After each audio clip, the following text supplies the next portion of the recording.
May 1945. Berlin is burning. The Reich is collapsing.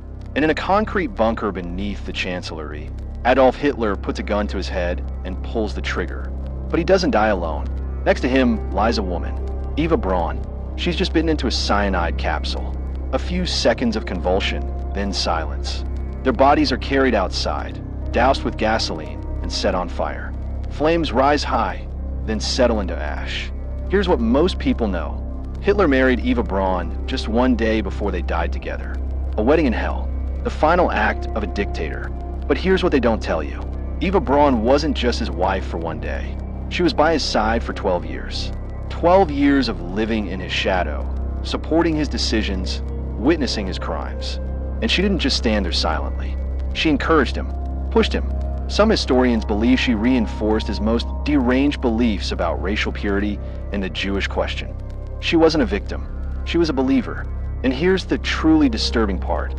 She wasn't alone. Hitler's inner circle, the architects of genocide, the builders of concentration camps, the men who signed execution orders, they all had women beside them. Wives, lovers, partners, women who didn't just tolerate the regime. They championed it. Some were more fanatical than their husbands. Some pushed them toward the darkest decisions. Some committed acts even more horrifying than the men they married. And when the war ended, when their husbands were hanged at Nuremberg or shot in bunkers, these women didn't disappear. They survived. Most of them lived long, quiet lives. Opened hotels, worked as nurses, raised grandchildren, wrote memoirs where they painted themselves as victims. Not one admitted guilt. Not one said, "I'm sorry." They just moved on, changed names, relocated, blended into post-war society as if millions hadn't died. Their stories aren't footnotes in history books. They're a separate horror, because evil doesn't always look like a monster in uniform. Sometimes it looks like an elegant woman in pearls who pours tea and says, "I didn't know." This is the story of Hitler's wives. Not just Eva, all of them. The women who stood beside the Nazi leadership. The women who smiled at parades while Europe bled. The women who raised children to hate. The women who knew exactly what was happening and did nothing to stop it. Some of their stories will shock you. Some will make you sick. But all of them will make you realize one thing. Evil doesn't just come from those who give orders. It comes from those who support them. Those who stay silent. Those who look away. Those who say, "It's not my concern." Hashtag Eva Braun. 12 years in the shadow of a monster. Let's start with her, because understanding Eva is the key to understanding all the others. 1. Munich. A 17-year-old girl named Eva Braun works as an assistant in a photography studio owned by Heinrich Hoffmann, Hitler's personal photographer. She's a pretty blonde with dreams of movies and glamorous life. One day, a middle-aged man in a trench coat walks into the studio. Hoffmann introduces him, her wolf, Hitler's pseudonym. Eva falls in love instantly. He's 23 years older, but that doesn't matter to her. She sees power, strength, destiny. He sees convenience. A young, naive girl who will wait, stays silent, never asks questions. Their relationship begins slowly. Hitler visits the studio more often. Eva photographs him. Rare footage where he appears almost human, relaxed. Then come invitations. To his residence in Berchtesgaden, to the mountains, on walks. But he never acknowledges her publicly. Never. Eva is a secret.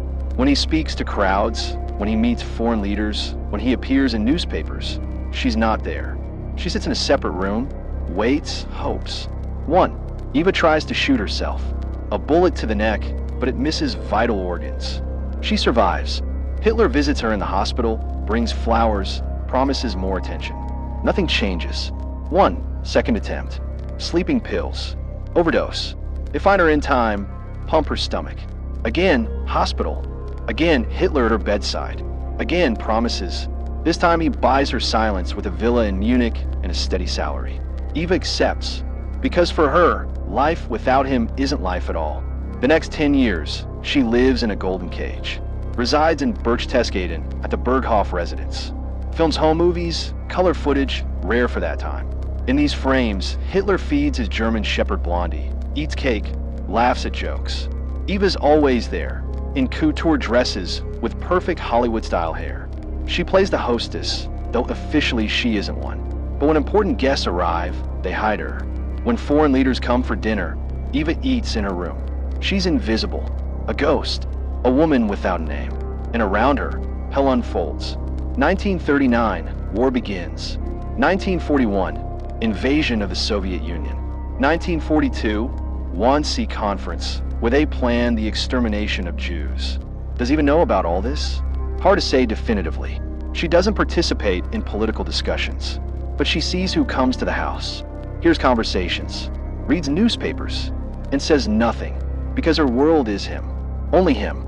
As long as she's near him, nothing else matters. 1. Assassination attempt on Hitler. A bomb at his headquarters. He survives but becomes paranoid, sick, broken. Eva stays beside him. She's no longer a young girl with dreams. She's 32, and her entire life has been spent waiting for a man who never called her his wife. April 1945. Berlin is surrounded. Everyone's fleeing, ministers, generals, guards. Hitler descends into the bunker, knowing it's the end. Eva could have left for Bavaria, where safety, a villa, money awaited her. Friends begged her, run. Save yourself. He doesn't love you anyway. But she comes to Berlin, on her own, descends into the bunker, tells him, I want to be with you until the end. April 29th, one day before death, he finally marries her.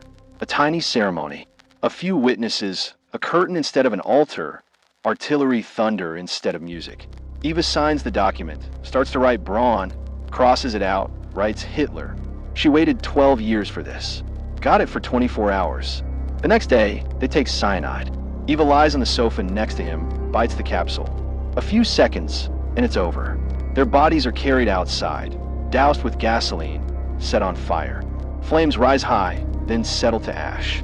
When Allied forces find a cremation site, only charred bones and a piece of a woman's high-heeled shoe remain. Eva disappeared, but her story remained, as a reminder that devotion to a dictator doesn't make you a hero. It makes you an accomplice. But here's what's rarely discussed. Eva wasn't just a passive observer. Testimonies from bunker staff suggest she actively reinforced Hitler's paranoid worldview in his final years. When he wavered, she steadied him. When he doubted, she reminded him of his historic mission. She didn't pull triggers, but she held the hand of the man who gave the orders. Hashtag Magda Goebbels, the woman who murdered her own children for the Fuhrer. Now we move to the most horrifying story. The woman called the First Lady of the Third Reich, because Hitler himself never publicly acknowledged women in power. Magda Goebbels, wife of propaganda minister Joseph Goebbels, mother of 6 children, icon of Aryan motherhood. On regime posters, she looked like perfection, blonde, elegant, impeccably dressed.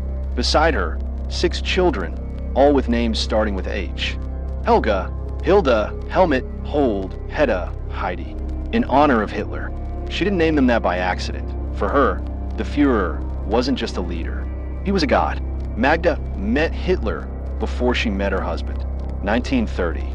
She attends a speech in Berlin, stands in the front rows, listens without looking away. After the speech, she pushes through to him, introduces herself. Hitler is charmed. She's beautiful, educated, from a good family. Exactly the kind of woman he wanted as a model for German mothers. When she marries Goebbels in 1931, Hitler is a witness at the wedding. He often visits their home, plays with the children, calls Magda the ideal German woman. Rumors circulate that he was in love with her. But Magda was married, and Hitler didn't violate his own rules about the sanctity of Aryan family. But Magda violated hers. Her husband Joseph cheated on her constantly, openly, with actresses, secretaries, random women. Magda knew, endured it. Once she came to Hitler and said, I want a divorce. He replied, the Reich needs you. Your family is a symbol. You'll stay with him. She stayed. Because for her, Hitler's word was law. Magda wasn't just a propagandist wife. She was a fanatical Nazi herself. Personally organized events for SS officers' wives. Participated in developing propaganda campaigns. Raised her children in strictest accordance with ideology. No compassion, no weakness, only belief in racial superiority. And then April 1945, Berlin is dying. Hitler and Ivo are dead. Joseph Goebbels becomes chancellor for one day. Pure formality. Everyone understands the end is near. Magda sits in the bunker with her children. The oldest, Helga, is 12. The youngest, Heidi, is 5. They don't understand what's happening. They play, read, ask when they can finally go outside. Magda makes a decision. She tells her husband, "We cannot live in a world without the Führer, and the children shouldn't grow up in a world where the Reich's enemies have won." Joseph agrees. May 1st, at night, Magda descends to the room where the children sleep. She's brought morphine, gives it to each one, so they'll sleep deeply. The children don't resist. They trust their mother. Then she takes out cyanide capsules. One by one, approaches the first bed, crushes the capsule in the sleeping child's mouth. The poison works in seconds. A convulsion, then silence. She moves to the second bed, the third, the fourth. Helga, the oldest, wakes up. She senses something's wrong, tries to break free. Magda restrains her by force, crushes the capsule in her mouth. Later, they find bruises from her mother's fingers on Helga's body. 6 children, one after another. A mother systematically murders them all. When it's finished, Magda leaves the room. She's calm, hair combed, wearing a neat dress. She walks out to the bunker courtyard where Joseph is waiting. They ask an SS guard to shoot them. 2 shots to the head. When Allied forces find the bunker, they see 6 children, neatly arranged, in clean nightgowns, hair combed, as if sleeping. Even battle-hardened soldiers can't look at this. These aren't war casualties. This is a mother who killed her children because her God died. Hashtag Emmy Goring. From stolen palaces to poverty, Emmy Goring lived in a completely different world. A world of luxury, power, stolen treasures. She was an actress, a beauty, wife of Hermann Goring, the second most powerful man in the Reich after Hitler, commander of the Luftwaffe. Their palace, Karen Hall, was a temple of looted art. Rembrandt, Vermeer, Van Gogh, everything Goring stole across occupied Europe hung on the walls. Gold, silver, furs, diamonds. Receptions for European elite who didn't yet understand the age of aristocracy had ended. Emmy bathed in this luxury. Wore dresses from the finest couturiers, hosted guests, posed for photographers. To every question about politics, she had one answer: "I'm an actress. This doesn't concern me." But it did concern her, because she knew where those paintings came from, knew whose homes were looted to hang that Rembrandt in their living room, knew her husband was building concentration camps and organizing bombings of civilian cities, and said nothing, because pearls and champagne mattered more. When the war ended, they arrested her. A year of interrogations. She repeated, "I didn't know. I was just a wife." In 1948, they sentenced her to 1 year in prison for membership in Nazi organizations. Her husband Hermann Goring avoided the gallows, took poison in his cell 2 hours before execution. Emmy was released into a destroyed Germany. No policies, no fares. She settled in a small Bavarian village, lived on welfare, sold old dresses at the market. She wrote memoirs where she portrayed herself as a victim. "I love my husband. I didn't know what he was doing." The book sold poorly. She died in 1973, quietly, unwanted by anyone. But her photographs and diamonds still surface in archives. A woman who smiled while Europe burned. Hashtag Lena Heydrich. Hotel owner with a murderer's portrait on the wall. Lena Heydrich lived longest of all, and lived best of all. She was the widow of Reinhard Heydrich, the butcher of Prague, one of the architects of the Holocaust, a man so cruel that even within the SS they feared him. 1. Czech partisans kill Heydrich in Prague, throw a grenade at his car. He dies a week later from blood poisoning. In response, the Nazis erase the village of Lidice from the face of the earth, shoot all the men, send women to camps, children to gas chambers. Lena receives compensation from the regime and the status of hero's widow. After the war, they put her on trial. She denies everything. "I was a wife, not a criminal." They find no direct evidence of her participation. They release her. And what does she do? Opens a hotel on the island of Fehmarn. Small, cozy, with a sea view. In the lobby, she hangs a portrait of her husband in SS uniform.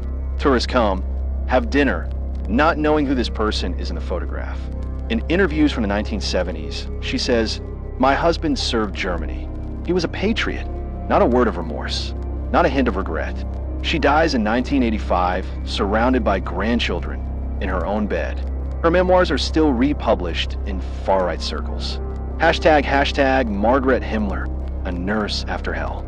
Margaret Himmler, wife of Heinrich Himmler, creator of the death camps, architect of the Holocaust, the man responsible for the deaths of millions. The British arrest her in 1945. In interrogation, she says calmly, "I was a wife, not a soldier." 3 years in an internment camp. In photos from that time, neat hairstyle, cold gaze, no remorse whatsoever. After release, Margaret becomes a nurse. Imagine, the wife of the man who built Auschwitz, Treblinka, Majdanek, now treating people. She works in a small clinic. Nobody knows who she is. Neighbors consider her a quiet, pleasant woman. Then she starts teaching herbalism, writes small brochures about medicinal plants, lives quietly, invisibly, as if her past is someone else's life. Never apologizes, never admits guilt. In rare conversations about her husband, she says he served his country. He was an honest man. In Poland at this time, they continue excavating mass graves. Thousands, tens of thousands, millions. But Margaret doesn't open newspapers, doesn't watch the news. She dies of natural causes in old age. No trial, no punishment, surrounded by people who never learn the truth. Hashtag Gerda Bormann, a fanatic until her last breath. Gerda Bormann, wife of Martin Bormann, Hitler's right hand, the shadow manager of the party, the man who controlled access to the Führer and made decisions in his name. Gerda wasn't just a wife. She was as fanatical as Magda Goebbels, possibly even more so. She bore her husband 10 children, named them all after Nazi leaders or Germanic heroes, raised them in strict accordance with ideology. But Martin cheated on her constantly. He had a mistress, an actress he lived with openly. Gerda knew and wrote her husband letters saying, "I understand. You serve a higher purpose. Your personal life is your business. The main thing is the Reich." She even offered to let him take his mistress as a second wife. According to ancient Germanic polygamy customs, the Nazis tried to revive. "Let her bear you more children for Germany," Gerda wrote. This isn't submission. This is pure fanaticism. When Berlin fell, Martin disappeared. He tried to break through enemy lines, but didn't make it. They'd find his body only 27 years later, a skeleton under a Berlin sidewalk, identified by dental records. Gerda hides in an Austrian village under a false name. With her are 5 younger children. The older ones are already adults, scattered. She's sick with cancer, emaciated, but continues writing letters. In these letters, the same devotion. Hitler was right. The world didn't understand his greatness. One day, history will vindicate us. In 1946, she dies. Neighbors later say she died with dignity. At the funeral, a few people. The priest doesn't know whom he's burying. Her children grow up in post-war Germany. Some renounce the surname. Others spend their lives defending their father's memory. Hashtag Ilse Hess. 40 years of loyalty to a ghost. Ilse Hess waited for her husband longer than anyone. Rudolf Hess was Hitler's deputy Führer, the third most powerful man in the Reich until 1941. Then he committed an insane act. At night alone, he flew to Scotland on a peace mission. Wanted to convince the British to make a truce with Germany. The British arrested him as a prisoner of war. Hitler declared him insane. Ilse remained alone, with a son under suspicion, under surveillance. After the war, they arrested her too, interrogated her for months, looking for evidence she knew about her husband's plans. Found none. Released her. Ilse settled in a small house in Bavaria, opened a guest house for tourists, raised her son Wolf, and wrote letters to her husband every week for years. They tried Rudolf at Nuremberg with the rest. Verdict, life imprisonment. Spandau prison in Berlin. He sat there with other convicted Nazis. But one by one they were released, died, got out. By 1966, Rudolf Hess remained the only prisoner in Spandau. A solitary man in an enormous prison, guarded by 4 powers. Ilse continued writing. "I believe in you. I'm waiting for you. You served Germany." For 46 years she waited. In her letters, she defended the regime. Said, history is written by victors, and the truth will come out. Never admitted her husband served a criminal system. 1. Rudolf Hess is 93 years old. They find him dead in his cell, a lamp cord around his neck. Official version, suicide. The family still insists he was murdered by intelligence services. Ilse died earlier, in 1995 at 96.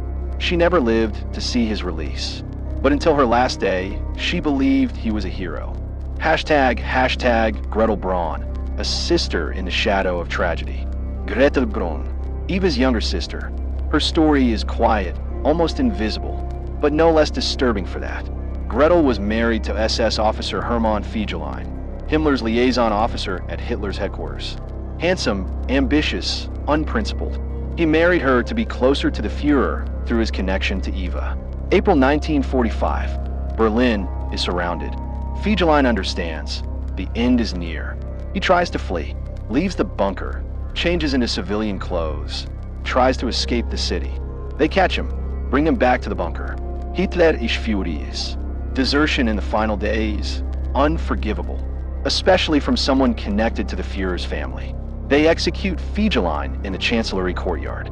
April 28, 1945. 3 days before Hitler's suicide. Gretel is pregnant at this time. A few days after her husband's execution, she gives birth to a daughter. They name the girl Eva, after the aunt who just died in the bunker. When Allied forces enter Bavaria, Gretel hides in her mother's house. On the walls, photographs of both sisters, smiling, happy, in a world that no longer exists.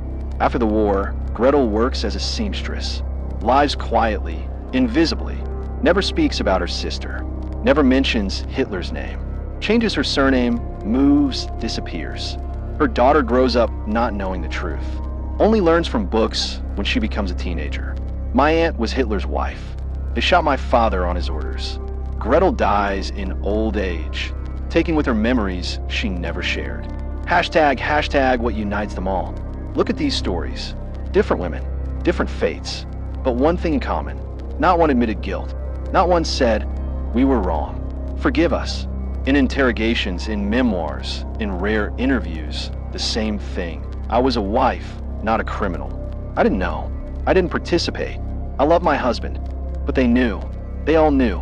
Magda Goebbels sat at receptions where they discussed Jewish deportations. Emmy Goring admired paintings stolen from museums in occupied countries. Lena Heydrich read her husband's letters where he reported on mass shootings. Margaret Himmler knew what her husband did. He told her over dinner. They knew where the trains were going, knew why neighbors were disappearing, knew what was happening in the camps, and said nothing. Silence became their weapon and their defense, because after the war, silence saved them from the gallows. I was just a wife. I didn't make decisions. It didn't concern me. The courts believed them, because women in pearls don't fit the image of war criminals. Because it's hard to imagine that a mother of 6 children could be complicit in genocide. Because society didn't want to believe that evil wears couture dresses and smells like French perfume. Hashtag life after. And they continued living. Emmy Goring sold old dresses at the market but never said, "I'm sorry." Lena Heydrich opened a hotel and hung her murderer husband's portrait in the lobby. Margaret Himmler treated people and considered her husband a hero. Ilse Hess waited 40 years for a war criminal and called him a patriot. They raised children who grew up in a new Germany. Some of these children renounced the past. Others spent their lives defending their parents' memory. The grandchildren of the Nazi leadership live among us today. Some became activists against neo-Nazism. Some stay silent and don't answer journalist questions. And some still believe history is unfair to our family. Hashtag what this means for us. The story of these women isn't just about the past. It's a warning, because evil doesn't always look like a monster in uniform. More often it looks like an ordinary person who says, "I was just following orders," or "I just love my husband." These women didn't hold weapons. They didn't build gas chambers. They didn't sign execution orders. But they stood beside those who did. They smiled in photographs. They raised children in hatred. They stayed silent when they should have spoken. And when everything collapsed, they didn't change. They just continued living as if nothing had happened. Magda Goebbels killed her own children because a world without Hitler seemed meaningless to her. That's not maternal love. That's fanaticism. Lena Heydrich considered her murderer husband a hero until death. That's not loyalty. That's refusing to see truth. Emmy Goring enjoyed luxury built on blood, then said, "I didn't know." That's not innocence. That's cowardice. Photographs of these women are still stored in archives. They smile against flags with swastikas, hold champagne glasses, hug children in Hitler Youth uniforms. These photographs seem like frames from an alien world, from some parallel hell that can't be real. But this was our world. Real people, real choices, real evil. And the most terrifying part, most of them lived long, peaceful lives, without punishment, without remorse, without a single word of regret. They left this life convinced they were right. History rarely remembers their names. Textbooks write about Hitler, Himmler, Goebbels, but almost no one talks about their wives. And that's a mistake, because their story proves evil doesn't only live in those who give orders. It lives in those who support them, those who stay silent, those who close their eyes, those who say, "It doesn't concern me."